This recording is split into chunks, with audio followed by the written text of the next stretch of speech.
Məktəb direktorlarının işə qəbulu müsabiqəsi çərçivəsində ixtisas biliklərinin yoxlanması üzrə test imtahanı təşkil ediləcək. Bu barədə Məktəbəqədər və Ümumi Təhsil üzrə Dövlət Agentliyindən məlumat verilib. Məlumata görə direktor vəzifəsi vakant olan dövlət ümumi təhsil müəssisələrinə direktorların işə qəbulu müsabiqəsi çərçivəsində müsabiqənin qaydalarına uyğun olaraq təhsil və staj tələblərini ödəyən, lakin sertifikatlaşdırma, diaqnostik qiymətləndirmə və ya müəllimlərin işə qəbulu müsabiqəsinin test mərhələsi üzrə nəticəsi olmayan və ya müəyyən edilmiş tərəflərdən aşağı nəticə göstərən direktorlar, direktor müavinləri, həmçinin uşaqlarla məktəbdən kənar və sinifdən xaric tərbiyə işi üzrə təşkilatçılar üçün ixtisas biliklərinin yoxlanması məqsədi ilə test imtahanı keçiriləcək.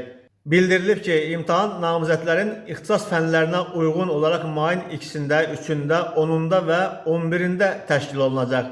Bu istiqamətdə daha əvvəl keçirilmiş imtahana dəvət olunmuş şəxslərin sözü gedən imtahanda iştirakı nəzərdə tutulmur. Vətəndaşlar 23 aprel saat 17-yə kimi çalışdıqları ümumi təhsil müəssisəsinin tabe olduğu yerli təhsili idarəetmə orqanına müraciət edərək imtahanda iştirak üçün qeydiyyatdan keçə bilərlər.